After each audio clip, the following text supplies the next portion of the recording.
It's 10 o'clock. This is Sky News at 10. Our top story. Horror in the playground. The random knife attack that's left a British 2-year-old and 3 other children in a critical condition.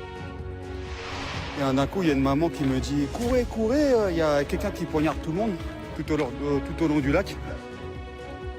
As French police search for a motive, President Macron says his nation is in shock. Also tonight, captured on CCTV, the moments before Met Police Sergeant Matt Ratner is shot dead by a handcuffed suspect. In Ukraine, the reality of a flood rescue operation in the middle of a war zone. There is still a lot of incoming and it's getting closer. We might have to retreat. Certainly a lot of the rescue workers, the few that we hear, have scattered wildly. Rishi Sunak hails the indispensable alliance with the US, announcing a new agreement but no trade deal.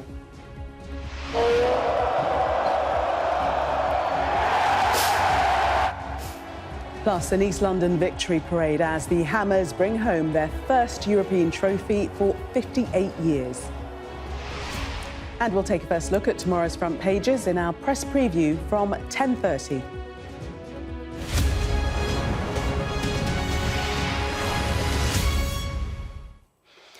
Good evening.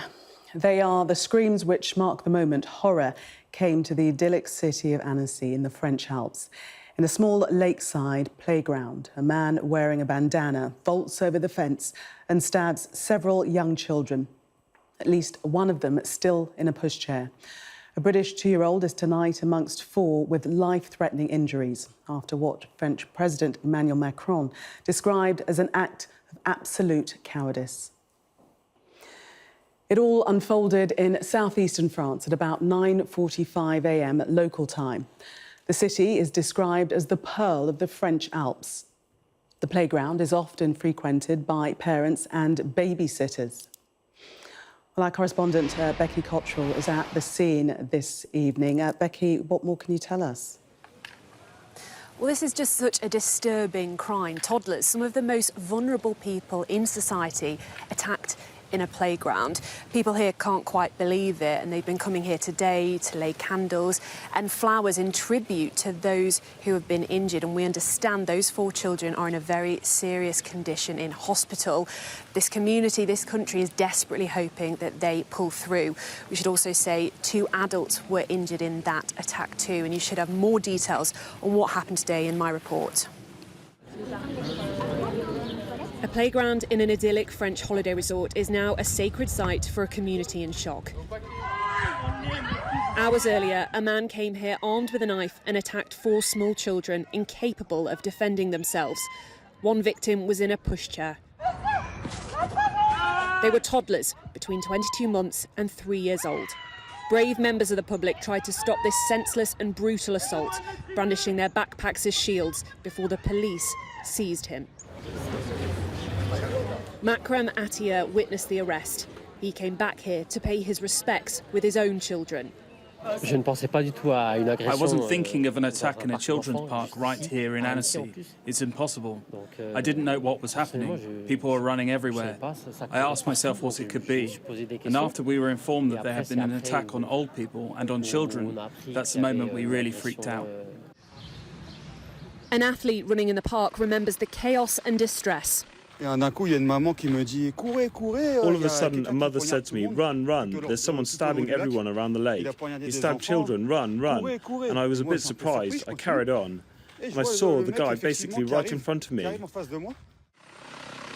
The victims who've suffered life-threatening injuries include a young British national. A 31-year-old Syrian man is now in police custody. Terrorism is not thought to have been a motive. A community, a country, is now asking why this happened. Why would anyone do this? There have been knife attacks in small towns in France, across Europe before, and many people, when they heard about this, I think, thought is this terrorism? We understand, as I just said in my report, that is not the case. So why would this man do it? Well, what do we know about this suspect? He, we understand, has been living in Sweden for much of the past decade, given refugee status there, but in more recent months came over to France. We also understand that he has a child who is the same age as some of those that he attacked today. And the French broadcaster BFM TV says that he is married to a Swedish woman. They are separated, and she says that she hasn't spoken to him in recent months. We understand they were both training to be nurses, but this man was not known to French security services, and he has no criminal or psychological history that we are aware of. The fact that he is an immigrant has sparked some right-wing groups to comment on this case. In fact, here earlier tonight there was, I wouldn't say a demonstration, but a significant gathering of people, mostly men, singing the French national anthem, and our translator told us, talking about how unhappy they were that an immigrant had got into this country and committed this crime. We are also now waiting to hear more details about the victims, waiting for positive news, everyone hopes, about them, including that young British girl. It's an anxious wait. Becky, thank you. When Louis de Zoysa was arrested in London in September 2020, officers who searched him didn't spot the antique revolver he wore in a holster. Later, he used that very gun to shoot and kill Metropolitan Police Sergeant Matt Ratner in a police station. Ivor Bennett's report shows the moments before and after the fatal shot was fired. These are the final moments before Sergeant Matt Ratner was killed in a police custody centre in Croydon in September 2020. My name's Matt, I'm the custody officer, I'm in charge. He was speaking to Louis de Zoysa, who had just been arrested, when suddenly, out of nowhere, he is shot.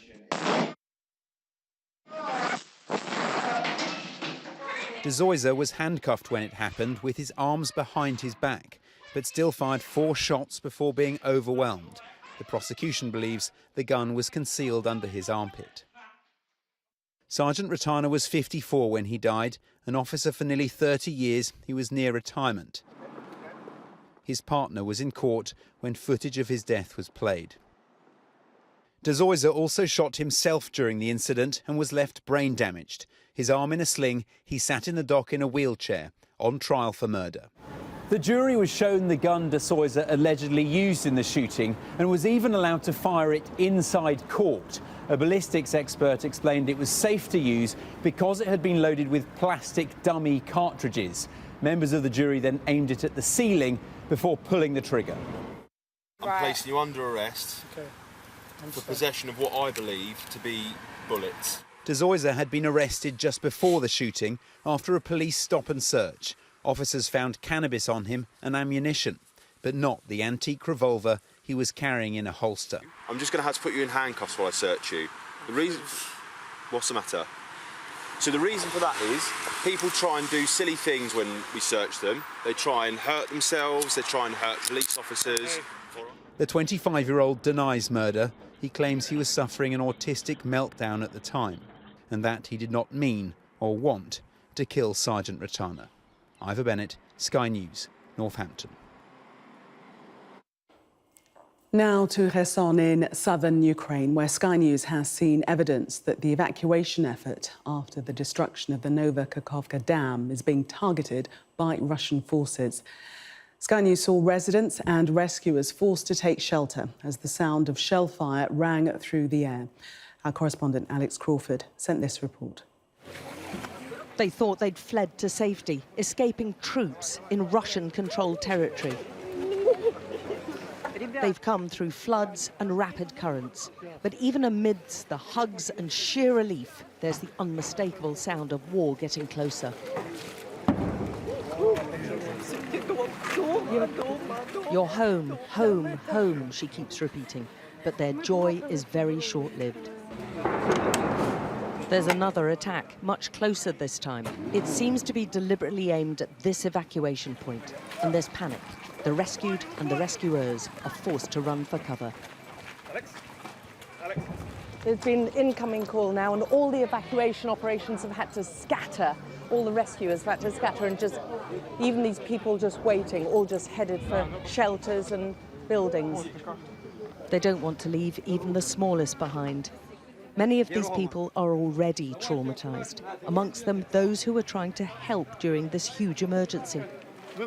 Body armour was hastily put on by aid volunteers taken by surprise. But they're attacked again.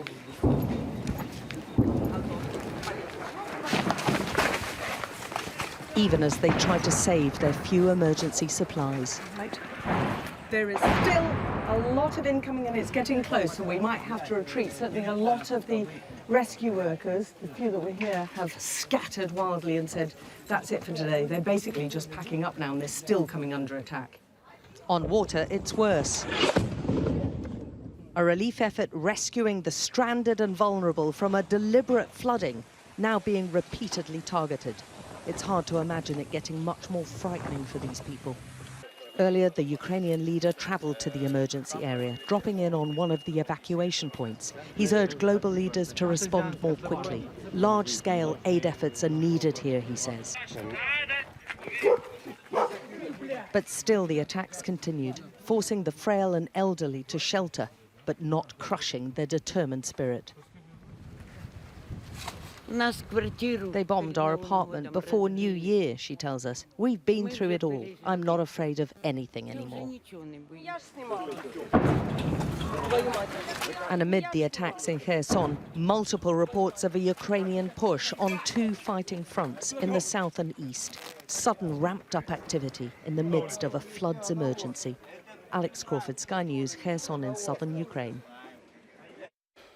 So was it sabotage, mismanagement or Mother Nature? Both Ukraine and Russia have denied responsibility for what's been described as the biggest environmental disaster since Chernobyl. Our international affairs editor, Dominic Waghorn, enlisted the help of experts to assess the images and the data. Tuesday, sometime after 2 a.m, the Novakhovka Dam has been partially breached. Explosions appear to be ongoing. Note the blast on the left of the screen and the pylon on the right. By dawn, the pylon's gone. The breach has widened, much more of the dam overwhelmed by water. Exactly what caused this disaster is the focus of intense scrutiny. The answer could have grave implications for what happens next in this war. The Russians say the Ukrainians did it with artillery, in particular American-supplied HIMARS precision-guided artillery, used by Ukraine, it's believed, once already to hit the dam in November. So what are we seeing here? We're seeing the dam breached. The dam has been breached. We've just seen an explosion, which, you know, is probably a mine. That's about the sort of size of the explosion. Importantly, it's gone straight up. So it's not an artillery shell. There simply isn't the evidence to suggest the Ukrainians did this with artillery fire. A deliberate and elaborate sabotage is a much more plausible theory. This is a very sophisticated structure. It's been designed to hold back millions of tons of water. It's been designed so that even if there's a small breach, it won't become catastrophic. We have a catastrophic breach here. There has been this footage of explosions in the water near the dam, which Russians say is evidence of Ukrainian shelling. But the smoke plume is vertical. Most likely these are dislodged mines exploding in the water. Ukrainians have been warning residents about the dangers of floating mines since the breach happened. Alternatively, could Mother Nature have been responsible? This graph shows that rainfall and water levels in the dam have been unusually high recently. Did that somehow cause the dam to fail, as some have suggested? Not likely, says this expert on structural engineering. It's two sections that have been breached in the dam itself. Whether one explosion caused, a sort of riveting effect on the concrete structure itself. If natural causes can be ruled out and the Ukrainians weren't responsible, what's left is sabotage by the Russians. They have the most to benefit, as it could delay the Ukrainians' counter-offensive on this front by up to 2 months. That conclusion, though, poses an unsettling question. If Russians were prepared to blow up a dam, with all the destruction that's caused, for only temporary tactical gain, what else are they capable of? And what are they planning next? Dominic Waghorn, Sky News. It's no longer the special relationship, it's now an indispensable one. Rishi Sunak hailed the links between the US and the UK in his first meeting with Joe Biden in Washington, D.C. today. But though he only announced a clean energy agreement, the Prime Minister refused to accept that his government's failure to strike a new trade deal was a broken promise. Our political editor, Beth Rigby, reports from Washington. Well, it's great to be here. Thanks for having me, Joe. The PM in the heart of the White House, hearty handshakes and warm smiles. Is this special relationship in good shape, Mr. President? Is it in good shape? Real good shape. A thumbs up for Mr. Sunak and the special relationship. These two leaders here to talk about deeper economic ties, packaged up as the Atlantic Declaration. There's no issue of global importance, none, that where our nations are not leading together. Countries like China and Russia are willing to manipulate and exploit our openness. They will not succeed. Today we have agreed the Atlantic Declaration, a new economic partnership for a new age, of a kind that has never been agreed before. An agreement to ease some trade barriers, tighten defence industry ties and share more data, all with an eye on emerging threats.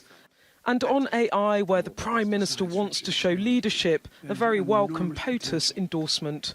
We're looking to Great Britain to help lead that effort to figure out a way through this. So we're in full, total cooperation. Because there's no country we have greater faith in being able to negotiate this. Both leaders talking up the Atlantic Declaration, but that accord is no way near the full fat free trade deal that the British people were promised as a Brexit bonus in the 2019 Conservative manifesto. It was meant to have been completed by 2022. Instead, that free trade deal has been put very much on ice. That cooling in what is otherwise a warm relationship, undoubtedly uncomfortable for Mr. Sunak. It is a broken promise. I've got what you said in the manifesto here. You stood on that manifesto. I think since then we've had a pandemic, we've had a war in Ukraine, and that has changed the macroeconomic situation to the British people. You've struck trade deals with other countries. I said we've grown our trade with America by 20% last year, £14 billion of investment supporting thousands of jobs announced just yesterday. The real challenge we face are the threats to our economic security. Taking steps to forge closer ties in a destabilised world, but that trade deal's still elusive. The UK may be Biden's closest ally, but for this president, America comes first. Beth Rigby, Sky News in Washington. Meanwhile, across the United States, millions of people have been told to stay inside and only go out if they have to, as smoke from wildfires burning in Canada engulfs cities and states. Sooty particles now stretch from the Rocky Mountains in the west to the eastern seaboard, from Arctic Canada down to the Caribbean. Canada's warm and dry spring has produced extensive fuel for wildfires. As of June the 6th, there were 437 active fires, with 248 out of control. Philadelphia now has one of the worst air quality readings of any US city. From there, our US correspondent Mark Stone reports. In Philadelphia, the smoke sits heavy. It's hanging and only moving slowly across a vast part of the northeastern United States. And this is where it's been worst through the day. At the city's airport, flights were paused for a few hours. Visibility was so poor. And don't assume this is just cloud. Were it not for the smoke, this would have been a blue sky day. Within the city itself, though, it's harder to see that the air is quite so bad. On Rocky steps, the city officials' advice to stay indoors had not filtered through. Are you worried? Does it overly concern you? Well, we did look into getting masks, the N95s this morning, but we're not that worried. Actually, today looks better than yesterday, even though they said it's worse. You know, it's concerning, you know, when you see the air is not clean all the time, but, you know, what are you going to do about it? You could either stop your life, stop what you're doing, or, you know, just deal with it, so. I'm being careful. They don't care, so. You're not too worried, sir? I'm not worried. I never smoked in my life, so I guess I'm smoking a little bit, but. The striking thing is that you can smell and feel the heaviness of smoke produced by wildfires well over 1,000 miles to the north of here. This is central Philadelphia, where the air quality index was well over 300 at one point. That is hazardous, and it is record-breaking. At the City Hall, the Health Commissioner live-streamed her update, spelling out the dangers. Well, the scale goes to 500, so this is terrible. Out of Philadelphia, north through New Jersey towards New York, the smoke persists. And this staggering Manhattan time-lapse shows what New Yorkers have experienced. Scientists have concluded it represents the worst air pollution for America in recent history. The scale of the cause, the source, is just staggering. From Canada's west coast to its east coast, forests are burning. The country is set for its worst year on record already, and we are far from being at the peak of the season. In British Columbia, Donny Creek is the second largest fire in the province's history, covering the equivalent of almost 450,000 football pitches, and it's growing. Prime Minister Justin Trudeau has welcomed President Biden's pledge to send many more American firefighters north to help, but some fires will probably burn through the summer. In a time where our climate seems to be changing so fast, this is yet another hint that the consequences of extreme weather events impact well beyond where they hit. Mark Stone, Sky News in Philadelphia. Well, here in the UK, an amber heat alert is in place with the hottest day of the year expected this weekend. And in the Pacific, another weather pattern is brewing, which could have big global implications. Let's bring in our science correspondent now. And Thomas, I'm, of course, referring to El Nino.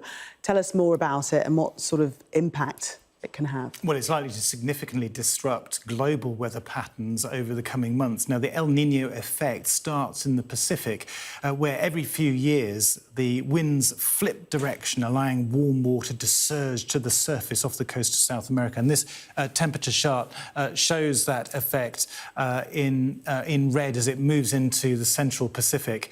And that can have big impact on the amount of warmth being released into the atmosphere, and also the rainfall can be disrupted over vast distances. Now, that can mean that in Australia, conditions are much drier, increasing the chances of bushfires. In the Indian subcontinent, the monsoon can weaken, reducing the amount of rain for crops.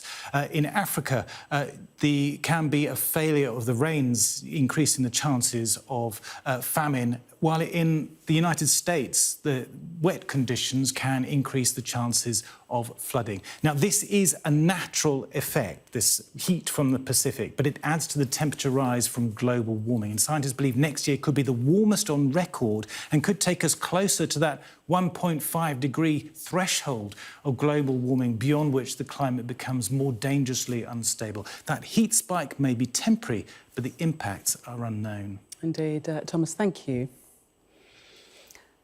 Cancer patients are facing life-threatening hospital delays that will only get worse due to NHS staff shortages. The warning from senior doctors came as new data shows the number of people waiting to start routine hospital treatment has also risen to record highs. Here's our health correspondent, Ashish Joshi. I often think if I'd made more of a fuss, hassled the doctors a bit more, tried to get the operation sooner, we wouldn't be in this situation. John was due to have his first cancer check in March 2020. Then the pandemic struck. It was nigh on impossible to get a diagnosis for cancer, to get a diagnosis for heart disease or, other really serious diseases. After years of delays in diagnosis, treatment and surgery, John's bowel cancer is now incurable. I've been told that my best option is just to remain on chemotherapy indefinitely until it stops working effectively. So it's not much of a prognosis because it does mean it will stop working and I'll die, because that's what happens with chemotherapy. But the NHS was struggling with cancer before COVID. Urgent GP referrals have trebled since 2010. And over the same time, staffing levels have increased by 50%. But that hasn't been enough to cope with demand. We've seen the highest number of patients waiting more than a month for radiotherapy treatment per year. All of that doesn't work unless it is adequately resourced, both in terms of funding and other support, and there is a workforce to do it. Due to neglect over a decade or so, we do not have the skilled workforce we require to provide that healthcare. Well, thanks for coming along. The Health Secretary says targets to catch cancer cases earlier are improving survival rates. We saw about 2.8 million people last year who were... But health leaders say they're also putting pressure on the service. Although the numbers of people actually getting cancer is going up about 3% every year as our population ages, actually the amount of cancer treatment we're giving is going at about double that rate. It's going somewhere between 5 and 10% a year more as people live longer, as people can have more lines of treatment, and as we find new ways to treat them. So we have got a lot of pressure in the system. John is trying to raise money for radical vaccine therapy in Germany. His prognosis might have been very different if his cancer had been diagnosed earlier. Ashish Joshi, Sky News. The High Court has heard that Piers Morgan took an interest in royal stories during his time as editor of the Daily Mirror and would inject information into some of them. The paper's former royal correspondent, Jane Kerr, was cross-examined today by lawyers for Prince Harry, who alleges journalists used unlawful means to gather stories about him. Her byline appears on 10 of the 33 stories written about the Duke of Sussex between 1996 and 2010, which have been submitted to the court. A 15-year-old boy has died after his e-bike collided with an ambulance in Salford in Manchester. Greater Manchester Police said it happened on Langworthy Road after traffic officers had been following the boy until bollards blocked them going further, and the collision happened a short time later. The trial of a nurse accused of murdering 7 babies has heard she may have done it to get the attention of someone she had a crush on. The court heard one, in fact, became suddenly unwell. The 2 on-call doctors, including the one Lucy Letby allegedly liked, had gone to the tea room for a quick break. She denies the charges. The city watchdog is investigating the hedge fund founded by financier Crispin O'Dane as he faces renewed allegations of sexual misconduct. An investigation by the Financial Times highlighted allegations of sexual harassment or assault by 13 women against multi-millionaire fund manager over a 25-year period. Mr O'Dea has denied the claims.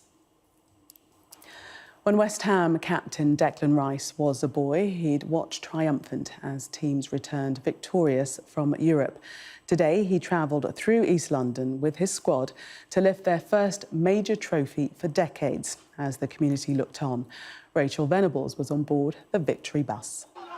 The moment they've been waiting 43 years for. Jared Bowen's injury time goal at the Europa Conference League final gave West Ham their first trophy since 1980 and their first European win since the 60s. From Prague to the streets of East London, the euphoric team joined an open-top bus parade from their old ground Upton Park to Stratford Town Hall. Thousands of fans packed the streets, climbing high and wide to get a glimpse of their heroes and the trophy. It's a moment club captain Declan Rice has been waiting for all his life. I was once a kid watching teams do trophy parades, and to now be on one and captain the side last night is just so special. I can't even put it into words. It's not hit me yet. This is the moment long-suffering West Ham fans have been dreaming about for decades. The Europa Conference League may only be a third-tier tournament, but listen to those cheers. See the crowd. They do not care. They are champions again. I've never ever thought in my whole entire life that we'd be champions of Europe. Champions of Europe! I can't get over it! I didn't think it would happen, but today is the big day, big cup. What more can I say? It is madness. 50 years I've been supporting West Ham, over 50 years. Waited a lifetime for this. Both captain Declan Rice and manager David Moyes' futures at the club are uncertain.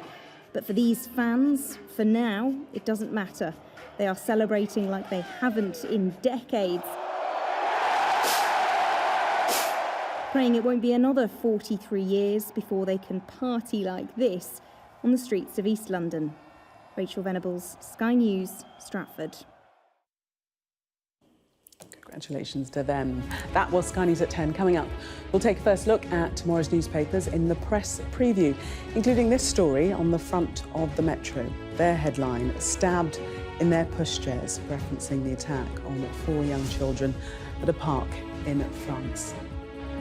Tonight, we're going to be joined by the editor-in-chief of the National World Cities newspaper group, Nancy Fielder, and the barrister and former government minister, Annecy. Do stay with us.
Welcome back. You're watching Sky News. In just a moment, the press preview.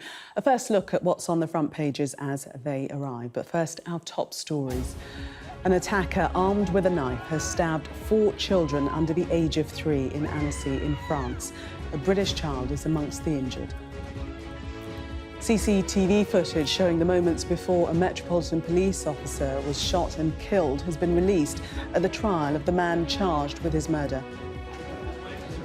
And the Prime Minister and Joe Biden have agreed a new partnership to strengthen the UK-US relationship. But discussion of a full post-Brexit trade agreement has been shelved.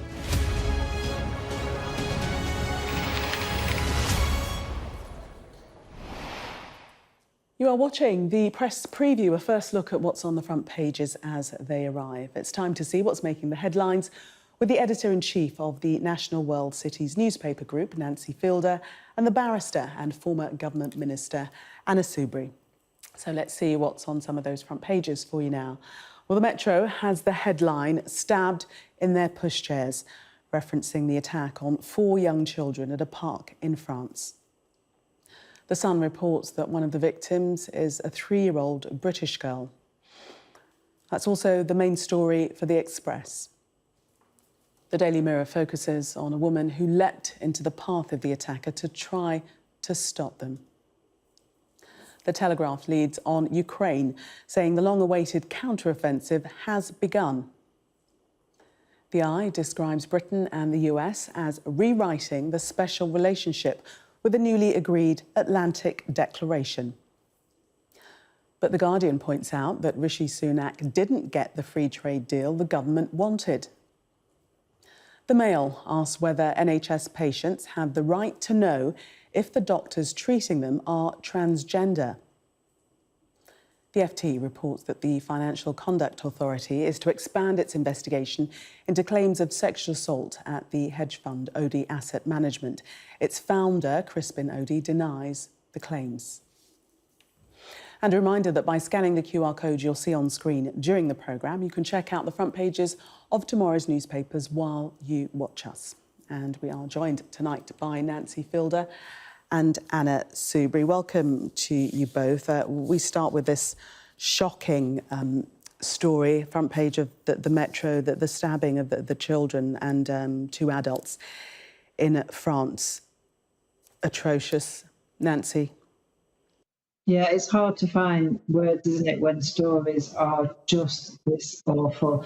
I mean, the footage you've shown, every single image, it's a man who calmly walks around with a huge knife in his hand and deliberately targets babies. They're babies, aren't they? Some of them presumably could barely walk. They were in pushchairs and they've got serious injuries. They're fighting for their lives now. And I just think how horrific it must have been for everybody involved. You can kind of see there's one with a pushchair. And what could you do? There is nowhere to go. How do you even defend a baby against things like that? You shouldn't even have to think about it. And it's such a beautiful place, such a picturesque background. And I think it's rare that we come across, I mean, there's a lot of bad news, isn't there, out there, but this is absolutely horrific. A knife man who deliberately targets babies when they're in a playground with no defence. Yes, I mean, it's just truly shocking. And we saw one woman who was seen on video desperately trying to protect her child, Anna. Exactly. And, you know, you take your children to a playground to have fun and you think you're going to be safe. And as Nancy says, Annecy, which some of your viewers may know, it's on the route for people when they're going on holiday in France, either if they're lucky enough to go skiing or in the summer or other times. It's a beautiful place. And to think of something as horrific as this happening, especially in a playground when you're on holiday, absolutely dreadful. And we can only have our thoughts and prayers with the families of those little ones in particular and hope that they are not going to be too seriously injured and they'll all pull through and be all right. Yes, so there definitely will be in our prayers. And the Sun pointing to the fact that one of the children is actually a British girl that was on holiday at the time, Nancy. Yeah, I mean, presumably they've got very young children. You can go on holiday out of school holidays, can't you? They've gone somewhere for peace and quiet. You just never think that something like this is going to happen. And it must be just as horrendous for the families back home trying to work out what is going on when you've got a young child, a grandchild over there in this situation. I mean, I think we can all picture it. We can all sort of start to put yourself in that situation, and you just don't know what could you possibly do. There are a few things as horrific as this, and it must be awful for everybody back home as well as, I mean, the whole area must be absolutely shaken in France. Yes, we spoke earlier to our correspondent who's there for us, and she was saying that, well, certainly at the moment, the police are not saying that it's terrorism related. They're not seeing that as a motive at the moment, Anna. Yeah. Look, this man apparently is a Syrian refugee being granted asylum in, I think, in Sweden. In any event, he was in France. He's apparently a Christian. None of these things I personally think are particularly relevant. But unfortunately, whenever we have attacks like this, which seem to have absolutely no logic, no motive whatsoever, what on earth possesses anybody unless they're profoundly mentally disturbed to do such a heinous thing, or we assume, or we certainly explore that perhaps it's linked to terrorism. We're told in this case it's not. Yes, we shall see. Obviously, it's a developing story and police still carrying out investigations. Let's move on to politics, international politics, Nancy. And Britain and the US rewrite the special relationship. These details coming out of the news conference that Rishi Sunak held with Joe Biden in the States this evening. Yes, so there are big smiles, big handshakes. How much has actually been rewritten? Who knows? But both of them are very, very clear that it's a special relationship, that they've got really good deals here. But actually, if you pick through the detail, it's fairly scant. It's certainly not the incredible, life-changing deal for the country that was talked about way before the Brexit vote. It's a series of, I think one of the papers described them sort of mini deals. And it's good, it's a positive step forward. But I think we could possibly make too much of this. The most powerful thing, I think, is them sat together. There's the handshake, there's the smiles. And fortunately, Biden says he still likes us and we've still got a relationship like no other. Anna, what are your thoughts on the Atlantic Declaration? Well, it is, as we've heard, it looks like it's I don't think it's even mini deals. I think it's just agreements that will work on things like AI. And a lot of the thinking behind this is that we can cut China out of the supply chains. I don't have any problem with that because of our over-reliance. There's a really strong case that we are overly reliant on China. And we all know the difficulties with China, and there's also a view that we're also beginning to reduce the importance of Russia when it comes to trade. So anything that strengthens our relationship with our friends in America, to me, is a good thing. But my real takeaway, as Nancy was saying, is to do with Brexit. I mean, we were promised that we would get this amazing deal with America. We were told, in fact, the Conservatives put in the 2019 manifesto that we were going to get that deal. And I think that the awful Donald Trump said that that was possible. And those of us that were opposed to Brexit said this is a load of old nonsense. This is just not going to happen. You're basically being lied to and conned to. You don't get trade deals with a country like America like that, as we were promised. And I have to say, we've been proved right. And yet again, we see a promise that was made about the benefits of Brexit being badly broken. But at least this is a good thing. And I think it's a good thing for our country. And it would be even better if we picked up some of the policies that Biden has about having a strategy that on our industrial strategy or a business strategy that is looking at how we can really get growth from some of these green technologies. And Nancy, that's the point that the Guardian's making, that exact point that Sunak didn't get the trade deal that he wanted, and as Anna says, that was promised in the manifesto. Yeah, and I mean, they put it across as a very negative thing, don't they? A pact with Biden as hope of trade deal vanishes. It is a great example of how different stories can be spun depending on your political inclination as a newspaper editor. But yes, I mean, the deal is not big, but it is a deal. And it's positive. I mean, there are all sorts of jokes that actually the sort of most senior people in America can't even remember our Prime Minister's name because he's sort of not in their faces, he's not there enough, which is a concern. But there he is. We've got the image, we've got positive steps forward. And it would be fantastic, actually, if Biden's serious that we should be leading the way in sort of supporting economics around climate change and what we can do to sort of anti-fossil fuel technology, that would be fantastic. I don't see much of it happening, but I would love it to happen. So that could be a really positive thing. When questioned about the lack of a wider deal, Sunak insisted the declaration would benefit British companies and respond to the particular opportunities and challenges that we faced right now and into the future.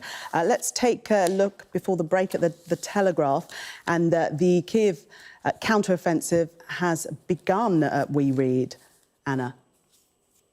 Yes, let us hope that this is the beginning of a huge push now by Ukraine to regain their land following the appalling and unlawful invasion by Russia. And we know that Russia has continued to commit the most appalling war crimes by, it looks like, the logic tells us that they must be responsible for the blowing up of the dam and the appalling flooding that we are seeing. And here now is the wonderful Zelensky in Kherson. Forgive me if I pronounced that incorrectly. And the emerging story, of course, is what the Russians are now doing, having breached the dam, caused this terrible flooding.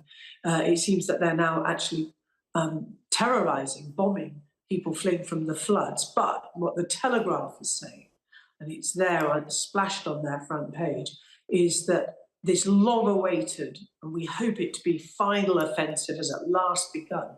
And I think all of us would wish the Ukrainians every success, and we must continue to do everything we can to support them. A lot of their weaponry has quite properly been supplied to them by countries like ours, and we should all be really pleased about that and congratulate the government for what it's done.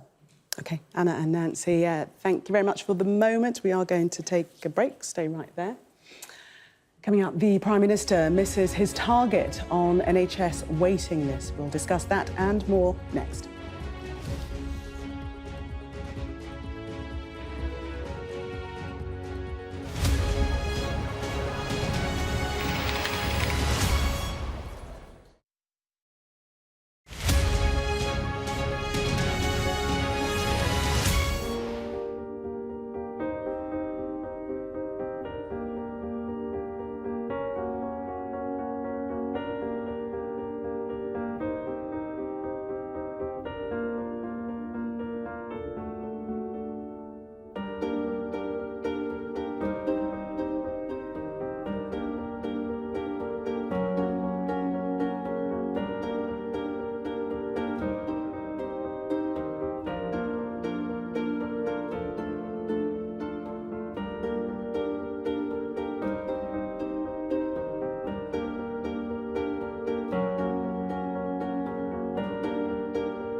Mandatory evacuation, you must leave!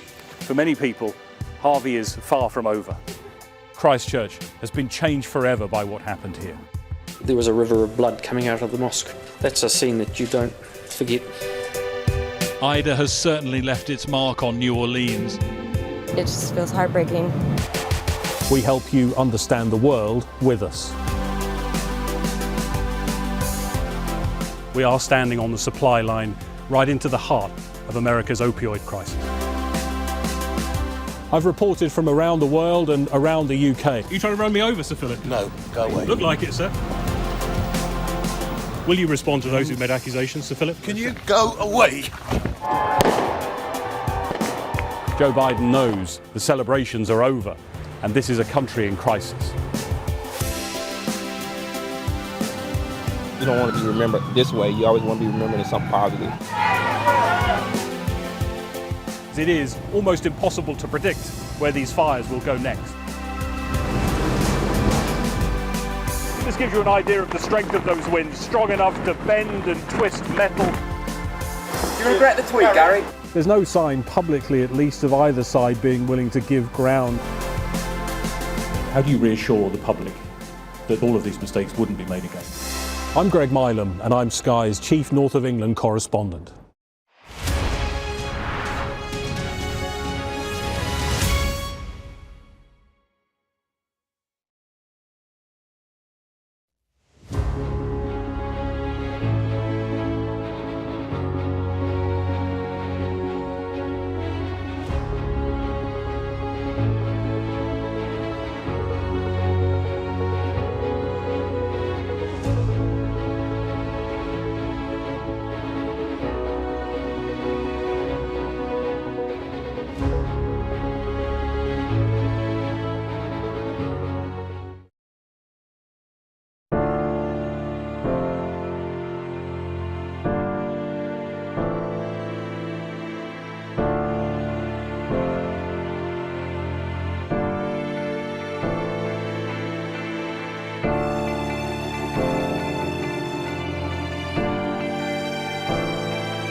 Welcome back. You are watching the press preview. Still with me, Nancy Fielder and Anna Soubry. Let's take a look at the Metro. We're going to go inside the Metro. And this story about NHS waiting lists, the waiting list for routine NHS hospital treatment, including knee and hip operations, has hit a record 7.4 million in England. This comes months after Rishi Sunak vowed to cut that list. Anna. Yes, I was reading this story in detail because it's not just the fact that the waiting lists, as the headline says there, 7.4 million people waiting for an op, with this promise from Rishi Sunak really now under real pressure as to whether or not he's going to be able to deliver on that.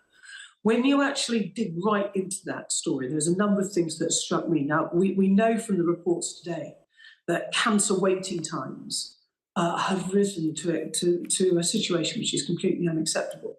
But the other thing that struck me about this story in the Metro is that we've had the busiest time ever for May in accident and emergency. Now, we know that there are huge winter pressures on the NHS, but to have a record busiest time in May is quite extraordinary. That really needs a deep dive into it to work out what on earth is going on.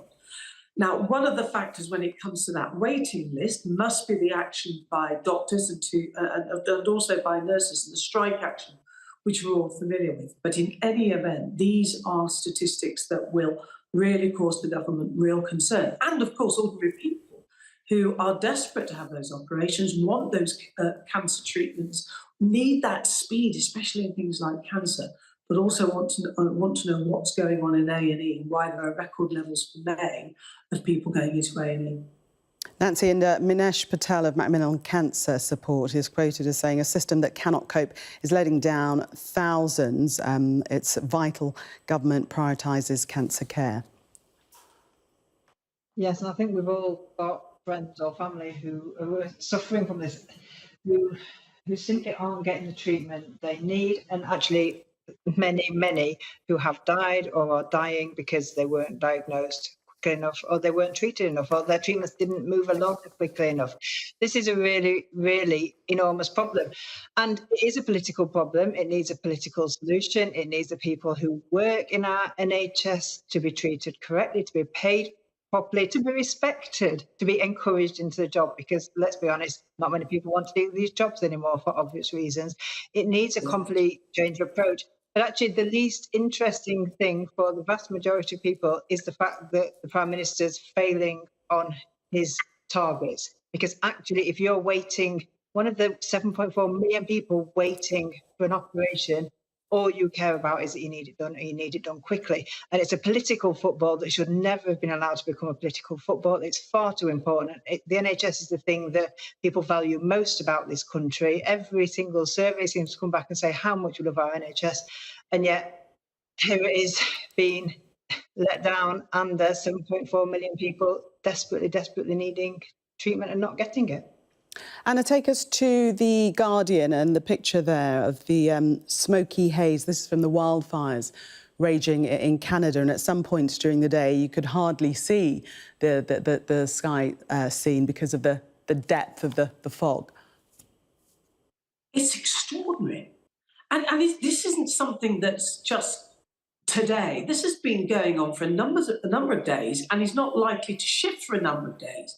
And there have been these appalling wildfires, and this is the consequence. And of course, it's not just New York. I mean, there are pictures, obviously, of other places, other cities like Washington. So look at the scale of this. And I think the thing that's really concerning people, even more than the fact that it has produced these extraordinary levels of pollution, as we can see in photographs from New York, Washington, and other places. But it's the fact that those wildfires have come earlier than they would otherwise have done. And then that adds to this real, there's just no debate about it. We're basically destroying our planet. What more evidence do people want? And we can talk about it till the cows come home. But actually there is no debate again, in my mind, that we have got to start proper serious action now. Indeed. Anna and Nancy, thank you both. We shall see you in the 11 o'clock hour. Let's have a look at the weather in the meantime. Warm memories wherever you go. The weather, sponsored by Qatar Airways. Warm, humid air and some heavy thundery showers will move into the south for the weekend. Most places will have a dry start tomorrow, despite plenty of cloud across Britain. But the far southwest will see a few blustery showers. Cornwall looks most at risk. The cloud will quickly clear during the morning to leave plenty of sunshine, but some North Sea coastal areas will stay dull. There'll also be patchy cloud over the south of Ireland and southwest England, bringing further well-scattered showers. Overall, it'll be windier and warmer than today, but cool again where cloud lingers near eastern coast. The afternoon will bring more of the same, but the shower risk will extend further north across Ireland. The weather, sponsored by Qatar Airways.